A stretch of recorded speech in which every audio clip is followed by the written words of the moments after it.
Çok güzel bir çarşı yapıldı. Bu çarşıda emeği geçen de başka herkes de Allah razı olsun ama özellikle de Sayın Bakanım da, Kültür ve Turizm Bakanımız da esnafın büyük bir sıkıntısı vardı.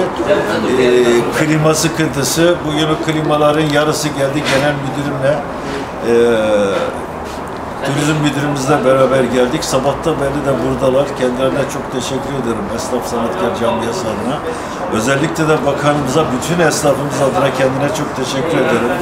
Allah yar ve yardımcısı olsun. Allah tuttuğunuz altın eylesin. Esnafın büyük bir sıkıntısını giderdiniz. Depremin ilk anından beri yaraların sağlanması adına Sayın Bakanımız tüm ekibiyle beraber hem merkez hem taşra ekibiyle sahada olmaya devam ediyor.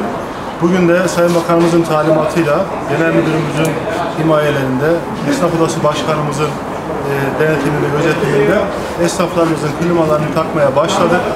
Birkaç gün içerisinde bitireceğiz. Bundan sonra da Malatyalıların yaraların sarılması adına Sayın Bakanlığımızla, taşra teşkilatımızla Malatyalı hemşehrilerimizin yanında olmaya devam edeceğiz. Hepinize saygılarımı sunuyorum.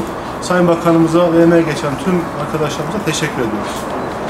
Geçen Turizm Kültür Bakanımız Mehmet Ersoy gelmişti ve gezintiden sonra dükkanlarımıza klima sözü vermişti.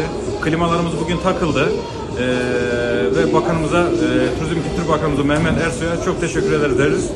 Allah razı olsun kendilerinden. Sayın Bakanımızdan Allah razı olsun. Bugün klimalarımızın montajına başlandı. Yarıdan çoğu bitti gibi. Allah razı olsun. Önümüzde yaz her serinledikçe bakanımıza dua edeceğiz inşallah.